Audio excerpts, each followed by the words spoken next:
ಆತ್ಮೀಯರೆಲ್ಲರಿಗೂ ನಮಸ್ಕಾರ. ಗೃಹ ಕಲಾನಿಧಿ ಚಾನಲ್ಗೆ ಸ್ವಾಗತ.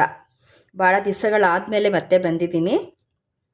ಇವತ್ತು ಬೆಳಗಿನ ತಿಂಡಿಗೆ ನಾನು ಮಾಡ್ತಾ ಇರೋದು ಕಾಯಿ ದೋಸೆ, ಕಾಳುಗಳ ಗ್ರೇವಿ. ಕಾಯಿ ದೋಸೆಗೆ ದೋಸೆ ಅಕ್ಕಿನ ನಾನು ರಾತ್ರಿನೇ ನೆನೆ ಹಾಕಿದ್ದೀನಿ. ಅದಕ್ಕೆ ಕಾಯಿ ದೋಸೆ ಆದ್ದರಿಂದ ಇಷ್ಟು ಕಾಯಿ ತುರಿ, ಒಂದು ಹೋಳಷ್ಟು ಕಾಯಿ ಸಹ ಹಾಕ್ಕೊಬೋದು. ಜೊತೆಗೆ ಕಾಳುಗಳು, ಮೊಳಕೆ ಹೆಸರು ಕಾಳು, ಅಲಸಂದೆ ಕಾಳು ಇಟ್ಕೊಂಡಿದ್ದೀನಿ. ಇದಕ್ಕೆ ಮಸಾಲೆ ರುಬ್ಕೊಳ್ಳೋಕ್ಕೆ ಕಾಯಿ ತುರಿ, ಟೊಮೊಟೊ, ಕೊತ್ತಂಬರಿ ಸೊಪ್ಪು ಮತ್ತು ಸಾರಿನ ಪುಡಿ. ಇದಕ್ಕೆ ಉಪ್ಪು, ರುಚಿಗೆ ಬೆಲ್ಲ, ಸ್ವಲ್ಪ ಹುಣಸೆ ಹಣ್ಣು ಮತ್ತು ಒಗ್ಗರಣೆಗೆ ಏನು ಬೇಕೋ ಅದಿಷ್ಟು ಪದಾರ್ಥಗಳು. ಇವಾಗ ಇದಿಷ್ಟ ಗ್ರೇವಿ ಮಾಡ್ಕೊಳ್ಳೋದು. ಇವಾಗ ದೋಸೆ ರುಬ್ಕೊಳ್ಳೋಣ.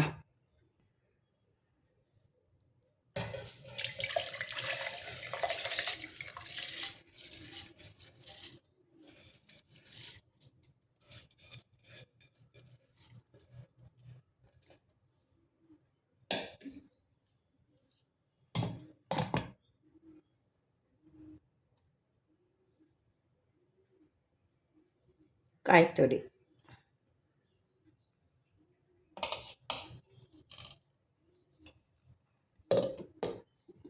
ರುಬ್ಕೊಂಬರ್ತೀನಿ. ರುಬ್ಬಾಗಿದೆ ನೋಡಿ, ನುಣ್ಣಗಿದೆ.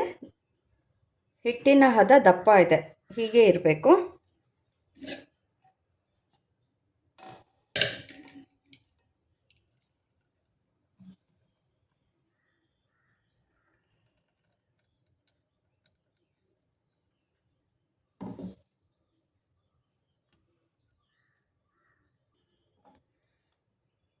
ಇವಾಗ ಪುಡಿ ಉಪ್ಪು ಹಾಕ್ಕೊಳ್ಳೋಣ.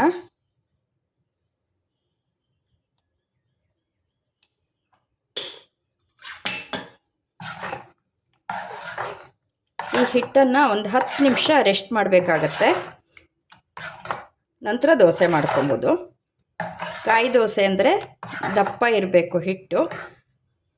ಅಕ್ಕಿ ಮತ್ತು ಕಾಯಿ ತುರಿ ಮಾತ್ರ, ಬೇರೆ ಏನೂ ಹಾಕಬಾರ್ದು. ಇದಕ್ಕೆ ಈ ಹದದಲ್ಲಿ ಇರಬೇಕು.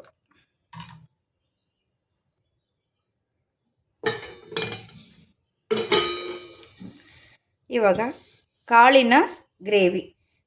ಈ ಕಾಯಿ ದೋಸೆಗೆ ಕಾಳಿನ ಗ್ರೇವಿ ಭಾಳ ರುಚಿ ಕೊಡುತ್ತೆ. ಇದಕ್ಕೆ ಮಸಾಲೆ ರುಬ್ಕೊಳ್ಳೋಕ್ಕೆ ಕಾಯಿ ತುರಿ 1 ಕಪ್ಪಷ್ಟು, 2 ಟೊಮೊಟೊ ಹಣ್ಣು, ಸ್ವಲ್ಪ ಕೊತ್ತಂಬರಿ ಸೊಪ್ಪು, ಶುಂಠಿ ಬೆಳ್ಳುಳ್ಳಿ ನಿಮ್ಮ ಆಪ್ಷನ್ನು, ಬೇಕಾದ್ರೆ ಹಾಕ್ಕೊಬೋದು.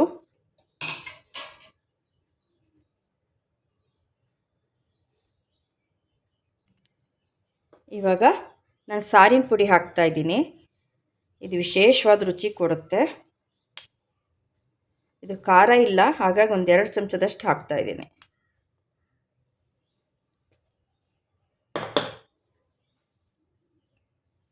ಟೊಮೊಟೊ ಹಣ್ಣು ಹಾಕಿದ್ದೀವಿ, ಆದರೂ ಸ್ವಲ್ಪ ಹುಣಸೆಹಣ್ಣು,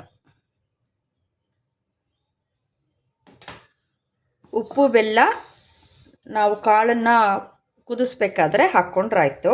ಇದು ನುಣ್ಣು ರುಬ್ಕೋಬೇಕು. ಈ ದೋಸೆ ನೆನೆಸಿರೋ ನೀರನ್ನೇ ನಾನು ಹಾಕ್ತಾಯಿದ್ದೀನಿ ರುಬ್ಕೊಳ್ಳೋಕ್ಕೆ. ಮಸಾಲೆ ರುಬ್ಬಾಗಿದೆ ನೋಡಿ. ಸಾರಿನ ಪುಡಿ, ಕೊತ್ತಂಬರಿ ಸೊಪ್ಪು ಸೇರಿದಾಗ ಅದೇನು ಪರಿಮಳ, ಘಮ ಬರ್ತಾ ಇದೆ, ತುಂಬ ಚೆನ್ನಾಗಿದೆ.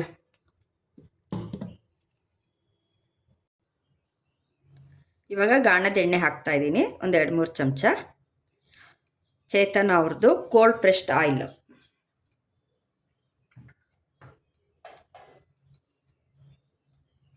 ಸ್ವಲ್ಪ ಸಾಸಿವೆ,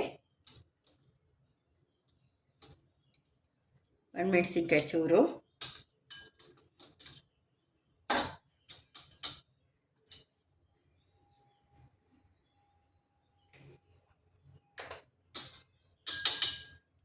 ಸ್ವಲ್ಪ ಇಂಗು,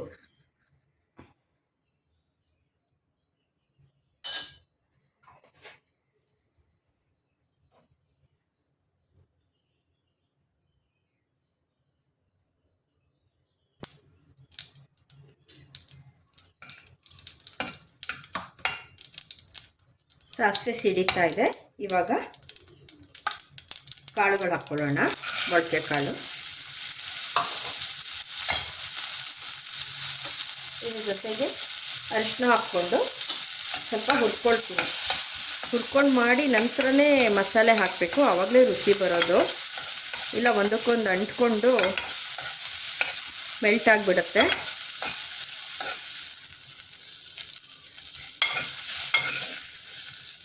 ಹುರಿದಾಗಿದೆ. ಇವಾಗ ಮಸಾಲೆ ಹಾಕ್ಕೊಳ್ಳೋಣ. ಇದೇನೆಂದರೆ ಕುಕ್ಕರ್ ಡೈರೆಕ್ಟ್ ಕೂಗಿಸಿ ಗ್ರೇವಿ ಮಾಡೋದು, ಇದ್ರ ರುಚಿನೇ ಬೇರೆ. ಕಾಳು ಬೇಯಿಸಿ ನಂತರ ಒಗ್ಗರಣೆ ಹಾಕಿ ನೀವು ಕುದಿಸಿದಾಗ ಆ ರುಚಿನೇ ಬೇರೆ, ಈ ರುಚಿನೇ ಬೇರೆ. ನೀರು ಬೇಕು ಇದಕ್ಕೆ.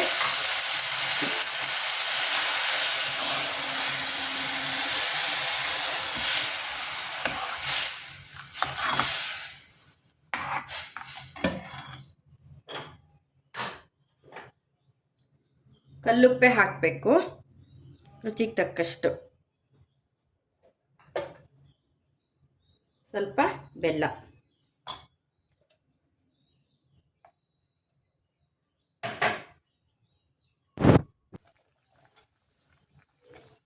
ಇವಾಗ ಮಸಾಲೆ ಕುದೀತಾ ಇದೆಯಲ್ಲ, ಇವಾಗ ಕುಕ್ಕರ್ ಮುಚ್ಚಿ 2 ವಿಷಲ್ ಕೂಗಿಸ್ಕೊಬೇಕು.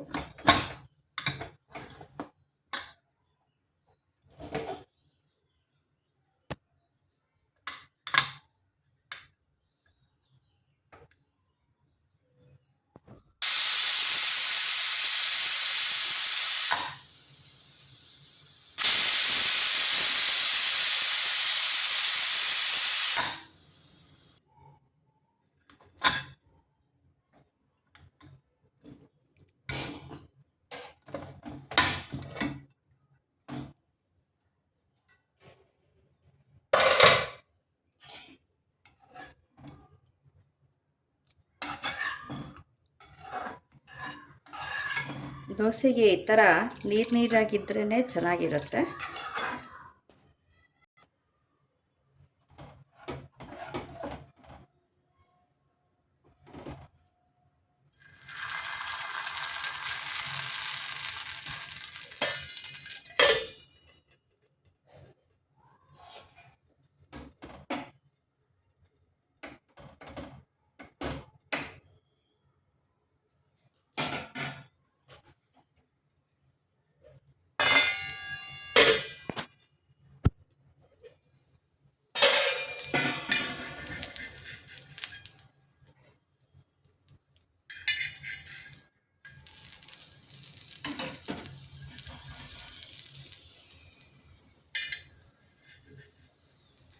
ಈ ದೋಸೆ ದೇವರಿಗೆ ಅಮ್ಮ ಹೇಳ್ಕೊಟ್ಟಿದ್ದು.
ನೋಡಿದ್ರಲ್ಲ ಆತ್ಮೀಯರೇ, ಕಾಯಿ ದೋಸೆ ಮತ್ತು ಕಾಳಿನ ಗ್ರೇವಿ.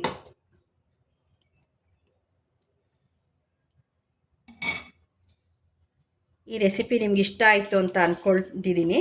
ಇಷ್ಟ ಆದರೆ ನನ್ನ ಚಾನಲ್ಗೆ ಒಂದು ಲೈಕ್ ಕೊಡಿ, ಶೇರ್ ಮಾಡಿ, ಸಬ್ಸ್ಕ್ರೈಬ್ ಮಾಡ್ಕೊಳ್ಳಿ. ಧನ್ಯವಾದಗಳು.